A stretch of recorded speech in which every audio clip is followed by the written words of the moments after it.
사도 바울은 에베소의 성도들에게, 다시 말해 그리스도 안에 있는 신실한 자들에게 편지를 하고 있습니다. 오늘 5장 말씀을 보기에 앞서서 우리가 에베소서 1장부터 우리가 봐왔던 4장까지 말씀을 짧게 좀 돌아보면 좋을 것 같은데요. 한번 1장부터 4장까지 내용을 간략하게 요약을 해보겠습니다. 에베소서 1장에서 사도 바울은 이 땅을 살아가는 성도들이 어떠한 존재인가에 대해서 이야기합니다. 성도들의 현재 상태에 대해서 이야기를 하죠. 하나님께서 이미 예수 그리스도 안에서 하늘에 속한 모든 신령한 복을 우리에게 주셨다라고 이야기를 하면서 시작을 합니다. 기쁘신 뜻대로, 자신의 기쁘신 뜻대로 우리를 창세 전에 택하시고 이미 예정하셨다라고 하는 사실을 알려주죠. 그래서 하나님의 아들들이 되게 하셨다라고 이야기합니다. 그 목적에 대해서도 함께 이야기하죠. 바로 은혜의 영광을 찬송하게 하려 하심이라고 이야기합니다. 그렇다면 그 하나님의 기쁘신 뜻이 무엇인가? 이렇게 이야기합니다. 하늘과 땅에 있는 모든 것을 그리스도 안에서 통일하게 하려 하시는 것이다. 다시 말해 하나가 되게 하시는 것이 그 하나님의 기쁘신 뜻이라고 이야기하죠. 그래서 예수 그리스도를 머리로 삼으시고 그 예수 그리스도의 몸이 바로 교회라고 이야기를 하면서 마무리합니다. 에베소서 2장에 들어가게 되면 예수 그리스도의 십자가가 그렇다면 어떻게 교회 공동체의 하나됨을 이루었는가에 대해서 자세히 설명합니다. 유대인과 이방인 모두가 예수 그리스도 바깥에 있었을 때에는 다른 이들과 같이 본질상 진노의 자녀들로서 허물과 죄로 죽었던 존재들이다라고 이야기하면서 시작을 합니다. 하지만 하나님께서는 놀라우신 은혜를 베푸셨죠. 구원을 베푸셨습니다. 죽은 우리를 다시 살리셨고 다시 일으키셨고 하늘에 앉히셨다라고 하는 사실을 우리에게 이야기하죠. 어떻게 그렇게 하셨다고 이야기하죠? 예수 그리스도 안에서 그분과 함께 우리를 살리셨고 하늘에 지금 앉히셨다라고 이야기합니다. 그래서 교회 안에는 유대인과 이방인의 구분이 없다라고 이야기를 하죠. 다시 말하면 예수 그리스도 안에 있는 자들로서 예수 그리스도 안에서 새롭게 창조된 새로운 인류라고 이야기를 하는 것이죠. 모퉁이돌 대신 예수 그리스도 위에서 유대인과 이방인, 원수된 자들이 한 몸이 되어가지고 하나님께서 거하시는 성전으로 함께 지어져 가고 있다라고 이야기를 하면서 마무리합니다. 에베소서 3장에 들어오게 되면 그렇다면 하나님께서 그 교회를 세우신 목적이 무엇인가에 대해서 이야기를 합니다. 다시 말해 하나님의 놀라운 뜻이 지금 어떻게 펼쳐지고 있는가에 대해서 바로 교회를 통해서 드러나고 있다라고 이야기를 하죠. 영원부터 만물을 창조하신 하나님 속에 감추어졌던 하나님의 비밀스러운 경륜이 교회를 통해서, 교회로 말미암아 지금 하늘의 통치자들과 권세들에게 드러내셨다라고 이야기를 합니다.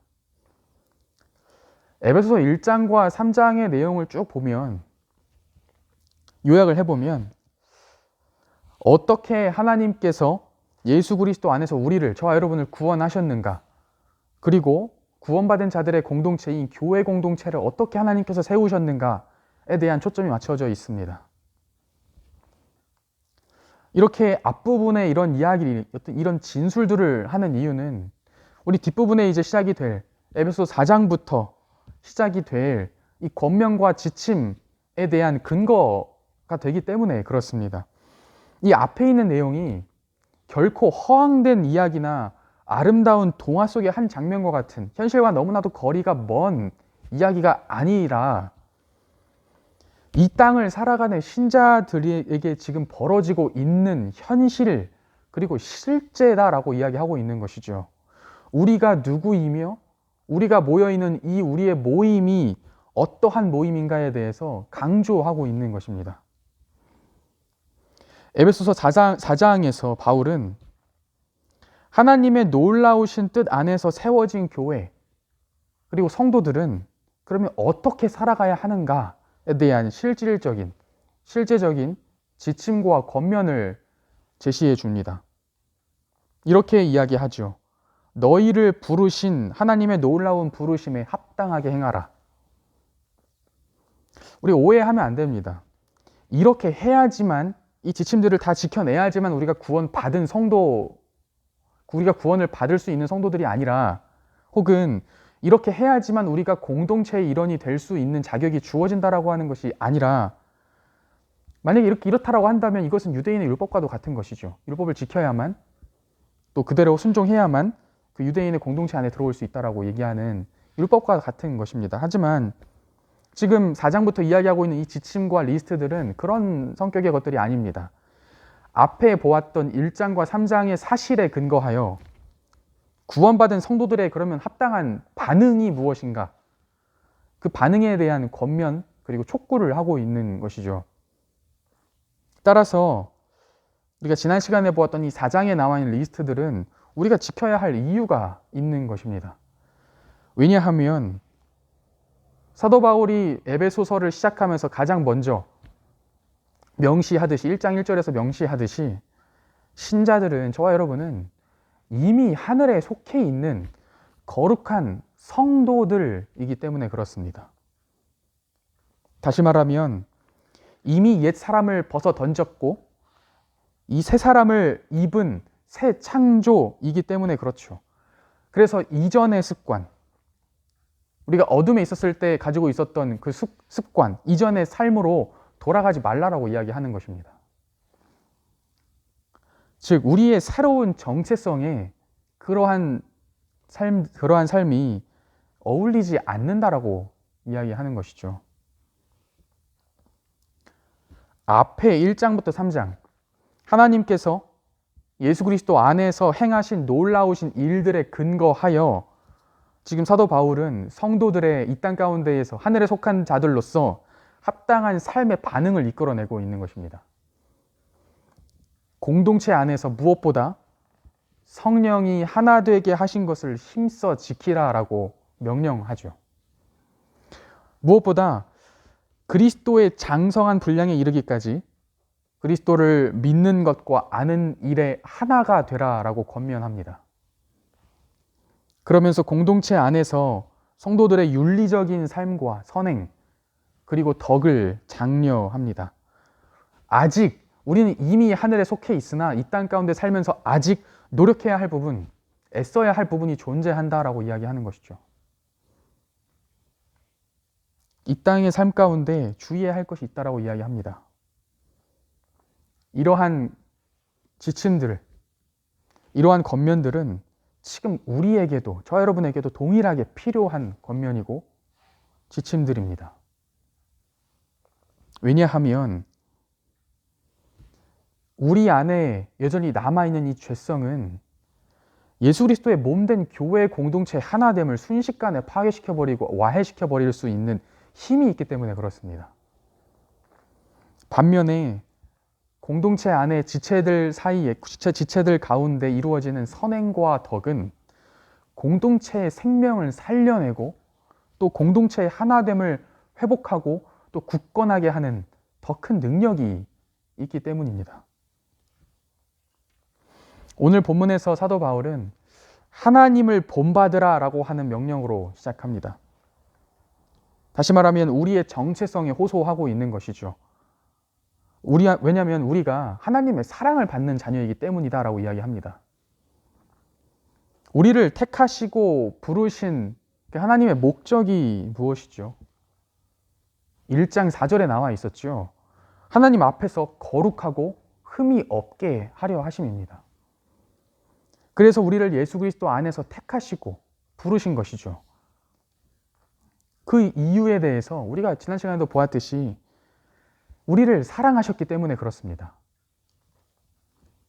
그 하나님의 사랑과 같이, 하나님께서 우리를 사랑하셨던 것 같이, 사랑하시는 것 같이 그의 자녀된 우리 또한 서로가 서로에게 사랑 가운데 행하라 라고 권면합니다.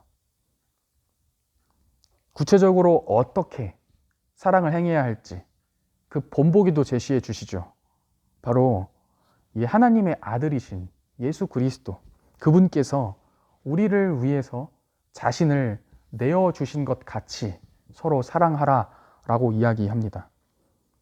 그렇게 하는 것이 당연하다라고 이야기하는 것이죠. 자, 한 속담을 떠오르게 합니다. 부전자전.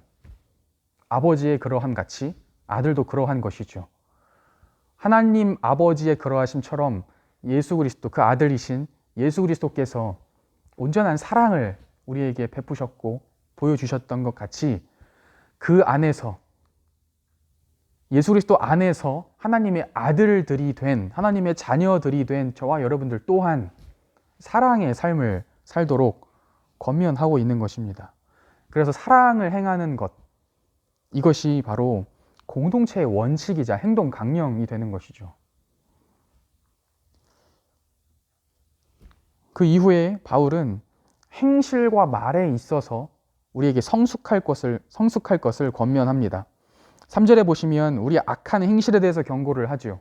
특히 음행과 온갖 더러운 것과 또 마음의 탐욕에 대해서 경고를 합니다. 우리의 행위뿐만이 아니라 우리의 행위로 드러나게 되는 우리의 탐심, 탐욕, 이런 생각과 마음들 또한 함께 이야기를 합니다. 이 세 가지는 모두 오늘 문맥을 봤을 때 성적인 문란과 밀접한 연관이 있습니다. 4절에 가게 되면 우리 행실뿐만이 아니라 우리 악한 말들까지도 경고를 합니다.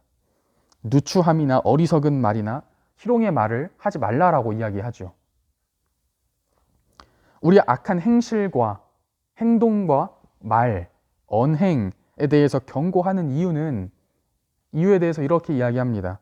그것이 성도에게, 거룩한 성도에게 마땅치 않다라고 이야기합니다. 거룩하신 아버지의 거룩하신 아들, 그리고 그 거룩하신 아들의 피로 이미 거룩하게 된 저와 여러분에게 이러한 삶이 어울리지 않는다라고 하는 것이죠. 특히 음행에 대해서 바울은 오늘 특별하게 강하게 경고를 합니다. 5절에 보면 음행하는 자들, 그들이 바로 곧 우상 숭배자다라고 이야기합니다. 그들은 하나님의 나라를 상속받지 못한다라고 강하게 경고하죠. 왜 하필 음행이냐면 성적 쾌락이라고 하는 이 유혹은 강력하기 때문에 그렇습니다. 남녀노소를 가리지 않고 공격을 하기 때문에 그렇죠. 한번 마음속에 자리 잡는 순간 어떠한 사람들이건 그 마음을 한순간에 사로잡아 버립니다. 그만큼 강력한 것이 바로 이 성적인 유혹이기 때문에 그렇죠. 이 권면은 에베소라고 하는 도시의 성격을 고려했을 때 너무나도 적절한 경고라고 하는 것을 우리가 알 수 있습니다. 에베소라고 하는 도시는 다양한 문화, 다양한 종교의 용광로였죠. 마치 지금으로 비유하자면 뉴욕이나 아니면 파리, 런던, 혹은 우리가 살고 있는 이 밴쿠버라고 이야기할 수도 있을 것 같습니다. 다양한 사람들이 다양한 자기들만의 종교를 가지고 와서 다양한 삶의 방식을 고수하며 사는 그러한 곳이었죠. 그 속에서 믿음을 지키며 살아가는 그리스도인들에게 있어서 이 그리스도인들이 이 이방 문화들을 봤을 때 한 가지 도드라지는 특징이 하나가 있었습니다. 그게 뭐냐면 바로 성적 타락입니다. 우리도 지금 마찬가지일 것입니다. 이 세상을 바라볼 때에 공통점이 한 가지가 있는데 그것이 바로 성적 타락이라고 하는 것이죠. 이 에베소 도시에서는요, 매춘이라고 하는 것이 정말 평범한 매매 활동처럼 이루어졌습니다.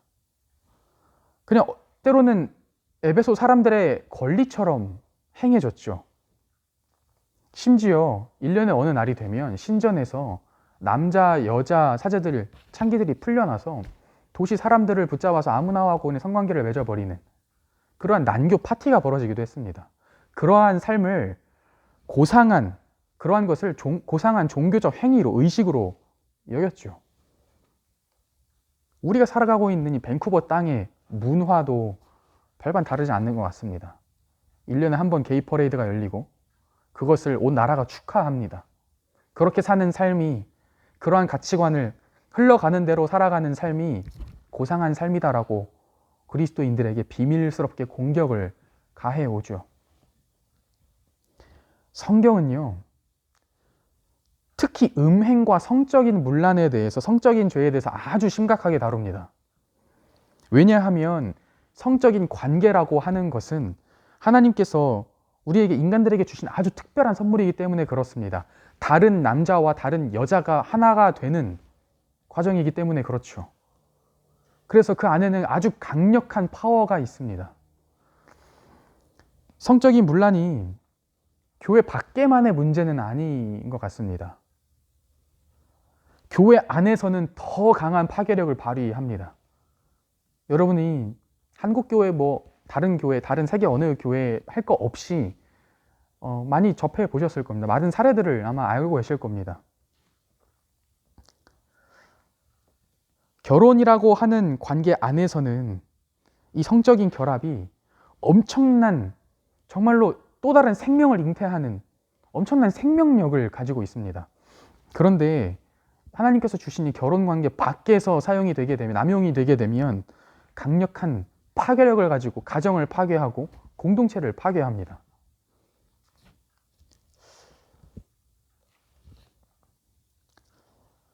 음행, 성적인 문란뿐만 아니라 오늘 말씀에서 성경은 우리에게 우리의 말과 언어에 대해서도 경고를 합니다. 왜냐하면 이 말이라고 하는, 언어라고 하는 것은 엄청난 전염력이 있기 때문에 그렇습니다. 좋은 이야기보다 특히 좋지 않은 이야기일 때 더더욱 그렇죠. 나쁜 이야기를 할 때 더더욱 빠르게 그리고 널리 퍼지는 경향을 보입니다. 한번 뱉은 말은 다시 담을 수도 없죠. 이 말은요, 말을 하는 사람뿐만 아니라, 말을 하는 것뿐만 아니라 그 말을 의도치 않게 들은 사람의 마음까지도 잡아서 흔드는 힘이 있기 때문에 그렇습니다. 말을 하거나 듣게 되면, 어떤 말을 하거나 듣게 되면 그것이 하루 종일 마음에 계속 맴돌죠. 우리의 무의식을 붙잡습니다. 그래서 오늘 이렇게 명령합니다. 헛된 말로 너희를 속이지 못하게 하라. 그리고 그들과 함께 하지 말라. 왜냐하면 이 말에는 엄청난 파괴력과 전염성이 있어서 교회 공동체의 하나됨을 너무나도 쉽사리 무너뜨리기 때문에 그렇습니다. 성적인 죄와 우리의 말에 대해서 경고를 한 이후에 바울은 8절에서 14절에 보시면 다시 한번 성도들이 어떠한 존재인가, 성도들의 정체성을 상기시킵니다. 빛과 어둠, 상반되는, 대조되는 이미지를 가져다가 이렇게 이야기하죠. 너희가 이전에는 어둠이었다. 그런데 이제는 너희가 빛이다 라고 이야기를 합니다. 변화에 대해서 이야기를 합니다. 하나님께서 이전에 예수 그리스도를 모르던 삶의 그 어둠으로부터 이제는 너희들을 빛 되신 예수 그리스도 안으로 옮기셨다라고 하는 것이죠. 하나님께서 너희들을 옮기신 그 구원하신 은혜를 생각하라는 것입니다. 어둠의 삶에는 열매가 없다고 이야기합니다. 열매가 적은 게 아니라 없다라고 이야기합니다. 빛으로서의 삶에서는 모든 착함과 의로움과 진실함의 열매가 있다라고 이야기하죠. 그래서 주를 기쁘시게 할 것이 무엇인가 시험하여 보라라고 이야기합니다. 시험하다라고 하는 여기서 쓰인 이 말은요, 직접 그렇게 하라는 것입니다. 직접 그렇게 함으로써 증명해 보이라, 확인해 보라라고 하는 말입니다. 다시 말하면 삶의 모든 영역에서 신자들이 빛의 삶을 살아내라고 하는 것이죠. 더 나아가 빛으로서 어둠에 참여하지 말고 도리어 그 어둠을 책망하라고 이야기합니다. 이 책망하다라고 이야기하는 이 말은 드러내라, 노출시키다라고 하는 말입니다. 어둠을 드러내라, 어둠의 정체를 밝히라라고 하는 것이죠. 빛이 어둠에 비치면 어둠이 자연스럽게 물러나게 되듯이 빛으로서 어둠 속에 들어가서 그 어둠이 어둠이었다라고 하는 것, 어둠이라고 하는 것을 드러내고 폭로하라라고 하는 것입니다. 그러한 삶으로 저와 여러분을 초대하는 것이죠. 어둠을 밝힐 수 있는 것은 다른 게 아니라 빛밖에 없습니다. 어둠을 폭로하는 것뿐만 아니라 빛이 어둠 가운데 비춰지면 그 어둠이 빛으로 변하게 됩니다. 그런 것처럼 이 빛에는 변화시키는 힘이 있습니다. 어둠의 정체를 폭로하고 그 어둠을 빛 가운데로 인도하는 삶으로 오늘 저와 여러분을 부르고 계신 것이죠. 우리가 지금 쭉 살펴보고 있는 에베소서 말씀은 한 마음으로 예수 그리스도를 아는 일에 더욱 힘쓸 것을 촉구합니다. 어떻게요? 혼자입니까? 아니죠. 함께 예수 그리스도를 아는 일에 더욱 힘쓰라 라고 이야기합니다. 중요한 사실은 교회가 홀로됨을 추구하면 안 되는, 홀로됨이 아니라 하나됨을 추구해야 한다라고 하는 사실입니다. 하나가 된다라고 하는 것은요, 잘 생각해 보면 다양한 사람들, 다양한 존재들이 모여 있음을 전제로 합니다. 다양한 문제가 존재한다는 것이죠. 그 사실을 인정하는 것입니다.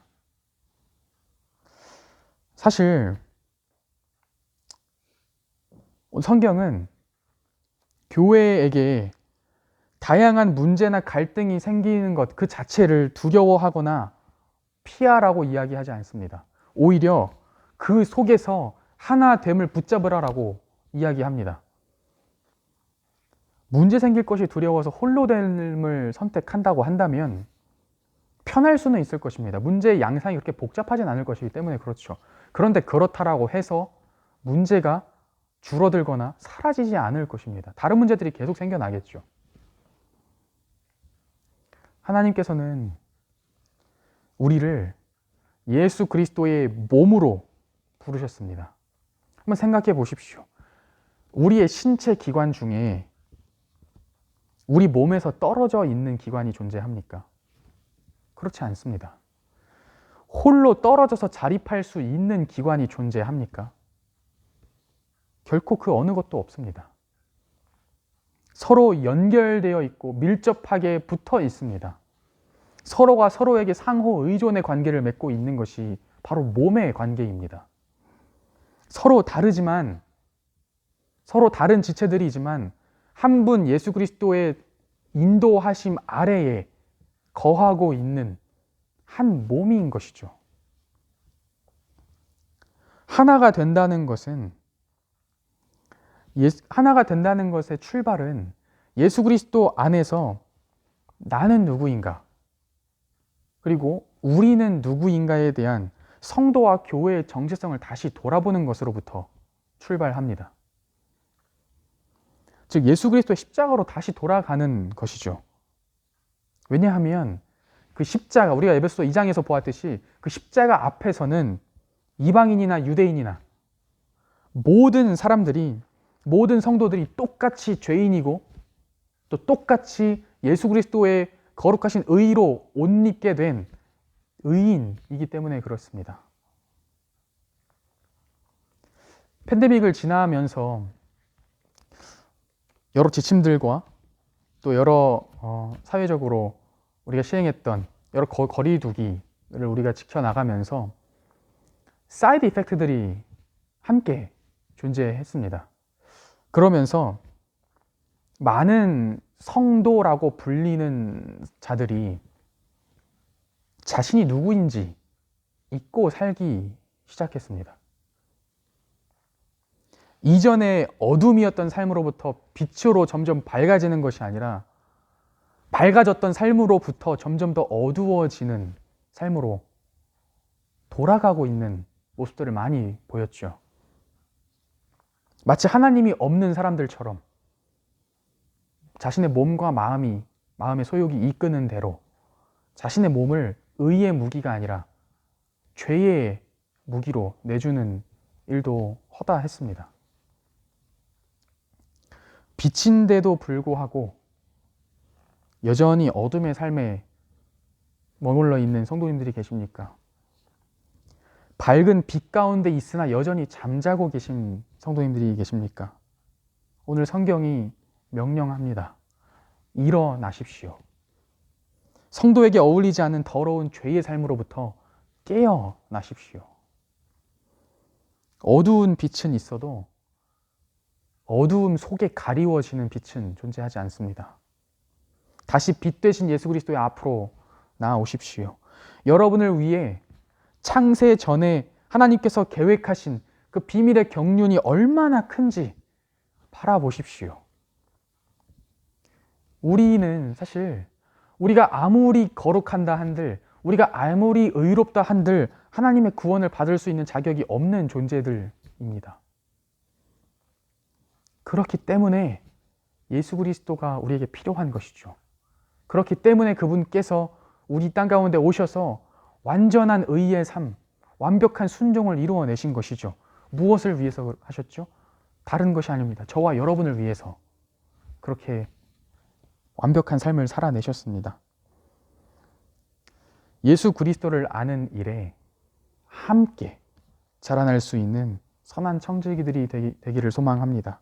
그리고 그러한 선한 청지기 교회가 되기를 소망합니다. 기도하시겠습니다. 하나님 감사합니다.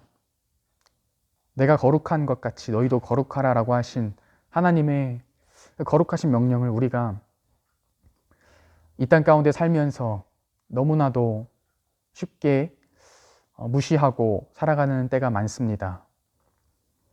우리를 거룩하신 아들 가운데에서 이미 그 아들의 피로 거룩하게 하신 하나님의 은혜를 우리가 잘 기억하며 이 땅 가운데 살면서 우리의 정체성이 이 땅에 있는 것이 아니라 저 하늘에 있다라고 하는 것을 붙들며 살아갈 수 있도록 하나님 인도하여 주시옵소서. 이 땅에서 이 땅의 문화가 흘러가는 대로 함께 흘러가는 것이 아니라 우리가 지켜야 할 바를 마땅히 지켜나갈 수 있는 성도로서의 삶을 힘써 나갈 수 있도록 하나님 인도하여 주시옵소서. 어둠 속에 있는 자들을 빛 가운데로 인도할 수 있는 그러한 빛의 삶을 살 수 있도록 하나님 도와주시옵소서. 감사합니다. 예수님의 이름으로 기도드립니다. 아멘.